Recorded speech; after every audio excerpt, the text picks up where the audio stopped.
What's going on? Have no fear. Big Things Kentucky is here with the Coach O Show.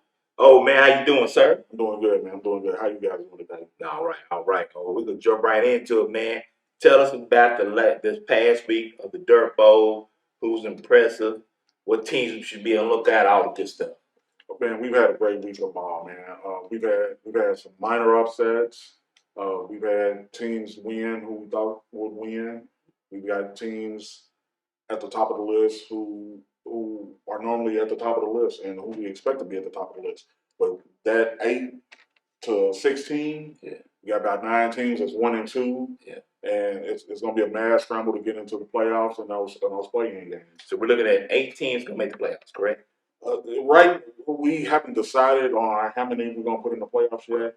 We normally make a determination towards the end of the season to see how the rankings fall out, and because we don't want to see any bad basket. Absolutely, I agree with that. Absolutely. Has there been any surprises this season so far, or disappointment? There's been one surprise. The Heat, they're 2-1. I didn't see that one coming, and one of the disappointments is the Spurs because they're so talented. They have a lot of scoring, and they're 1 and 2 right now, and they've lost a couple games that they were up big, and they shouldn't have lost. So what we got with Spurs, we got on the Thunder 2.0 pretty much. They're the Thunder in sheep's clothing. Trust me, they're talented. They can score with anybody in the league, but it's a glitch in their head that something happens. It's like a switch. They could be up 20 and then be down by 4 in an instant. But we're still trying to figure them out. Now, what we gotta say is the Bulls are who we thought they were. I understand there's some cats that wanted to jump ship, want to leave, but I think they just got even better from last year. Is that possible? Yeah, it is possible. Like I said in the preseason show, you know what I'm saying, I had seen some stuff that I'd never seen from the Bulls as far as bickering on the bench and stuff like that. So I think they've got that cleared up right now. And then adding Malcolm Thomas, DJ Townsend, Jalen Daniels coming back, and I hear they have a surprise player coming that played with the Suns last year. So they're going to be better. And right now they're playing without one of their best players, Dominique Haynes. Oh man, before we go on, we can go on and jump into your Power 6. This is the first rendition of Big O's Power 6. Let's go. Okay, at number 6, I have the Heat. Like I said earlier, they came from nowhere. They've had 2 big wins. They beat the Kings, who the Kings pushed the Bulls, you know what I'm saying, earlier this year in a game. And at number 5, I have the 76ers. They're young, talented.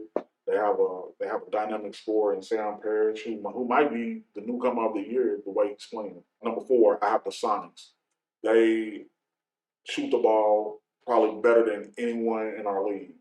And I think their only downfall may be their defense. So they can score, but coming back on that other end of the floor, it's a flaw. At number 3, I have the Rockets. They're led by a dynamic duo, Tavion Hollingsworth and James Lindsay. James Lindsay might be the second best player in the league right now, the way he's playing right now. At number 2, I have the Bulls. Don't like that back there. But right now, they're not ending games the way I think they should be ending games. So you know, because we ain't beating people like we supposed to beat people, you gonna knock it. Yeah, because you got to have that mentality where I'm gonna put my foot on your neck and just end the game. Right now, they're letting teams get back in the game. Okay. Yeah, but you said off camera they're trying to work on some rotation players, get some kids, try to keep everybody happy right now. I understand that. Yeah, they're doing that, but at the end of the day, you still got to handle your man. And at number 1, I have the defending champ Magic. They're led by a defensive stalwart in Paul Jones. I think he's the head of the snake on the defensive end, and they're talented. They added a big and DeAndre McWhorter. He's nice, and they added another guard, Donnie Miller. Okay. He's nice, and along with the rest of the guys that they have a couple guys playing in the TBT. They'll be back later on in the season. Oh wow! So there's guys missing all over the league who's gonna be back to make the league very interesting. So I have the Magic at number 1.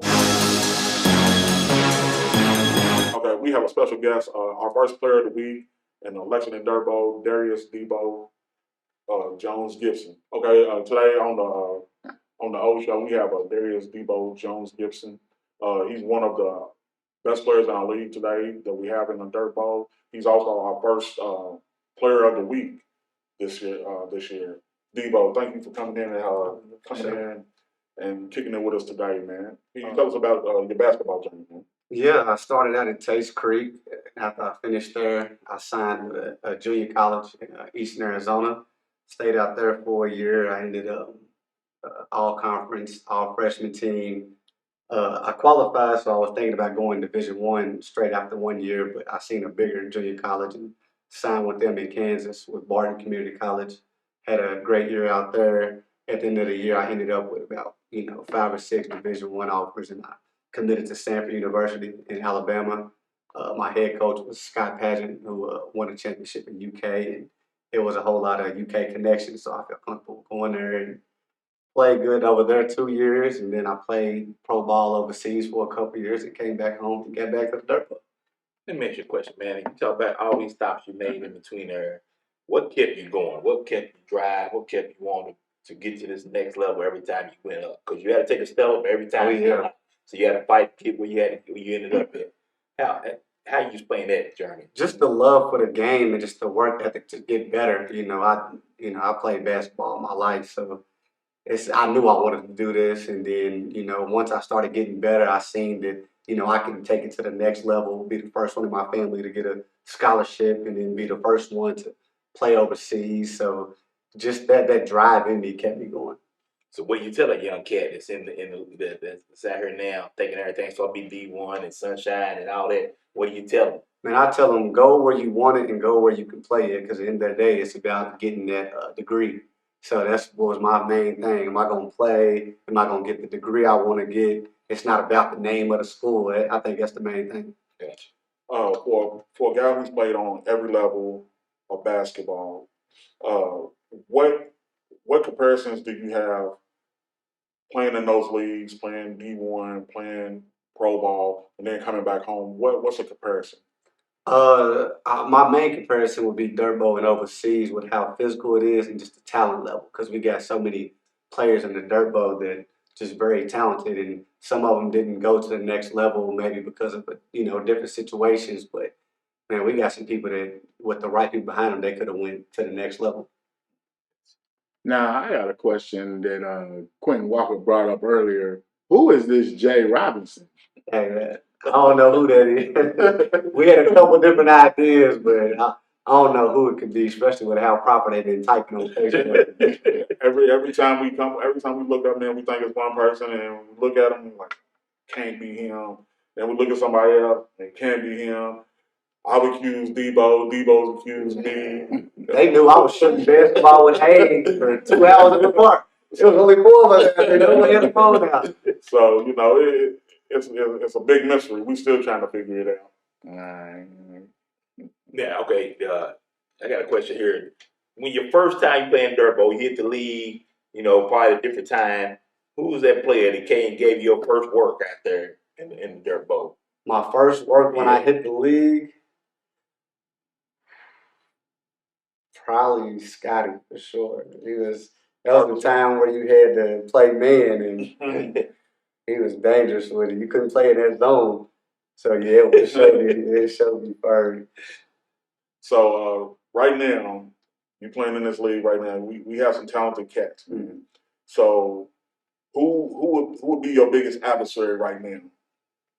Who's that guy that's going to possibly give you problems? Man, who I look at and who I get excited to play is players like Tavion. He's very talented. Plays at a different place than most people in the league. Nobody can play at that pace besides my boy V. Sanford. That's who he reminds me of. Okay, yeah. I also like playing Lindsey. He attacks like I do. You know what I'm saying? It don't matter what time of the game he's going 100 miles trying to get to. I love his game. I like Oh it. yeah, I do. Yeah. He's fearless, man. That's like a cat. What do you think about young Sam Parrish, man? He's a newcomer. He may win newcomer of the year. Now I see you give him a hard time for day. Yeah, I love little Sam's game. I gotta welcome him to the league. I told him, man, it's a little different when you get in dirt bowl to high school, man. There's a whole lot of talent. But I love Sam's game. There's a whole lot of upside. He's so athletic. He got a smooth jump shot, man. If he keep working, the sky's the limit. But man, how is it knowing that you got to guard the best player on the other team, then turn around and get your points on the offensive end? Man, I'm used to it. You know, we grew up playing like that, and then me and Haig, we love trying to take the best defensive side. We'll rotate. You go over there and let me get them, and that's just how we are. You know, we got that competitive in us to just try to shut somebody down, and then on the other end, I'm always in attack mode. It don't matter what time of game it is. All right, for both of y'all, for O, and then same time also as well for you, Debo. If you had to take all the players out of this league and play in a 3-on-3 contest, what 3 players would you take? My 3 players, it's gonna be easy for me. It's gonna be Debo. It's gonna be Dominique Higgins. It's gonna be Tavion Hollingsworth. I know I'm gonna be lacking size, but I know that I'm gonna be able to get buckets, and they're gonna play defense at the end of the day. So those will be my 3. Yeah, it'd be hard to argue the 3 he picked. Sure, me, Haig, and Tavion. If I had to grab a big, it would be my boy Coffee. You know, so we can get some size. Man, Debo, man, I appreciate you coming out and hanging out with us, man. Sure. Thank you for having me. Kentucky's, man, and thank you for coming in. Coach O, man, another great addition to the whole show. Had a great guest, man. Got to talk a lot about the first week of Dope Bro, man. Yeah. Guys, thank y'all for having me again, man. And there won't be a show next week, but I'm telling you, Thursday, July the 6th, come out to the park. We have a big day. We have the 76ers playing the Grizzlies and the Rockets playing the Bulls. And if you missed that Rockets Bull game last year, man, y'all missed the show. I'm sure it's going to be a repeat of what's going to happen this year. So Thursday, July the 6th, man, please come out. Well, come check us out any day of the week, but on that day specifically, come out and get your popcorn together. We need Coach Heavy back on the sideline. Coach Heavy, somebody call Coach Heavy. Tell we need him back on the sideline for this one. Now we might be in trouble against these Bulls. All right. Thank you for having me today. Thank you for coming out and hanging out with me today, man. Appreciate it. Always a pleasure. You're all right for the play, Ken.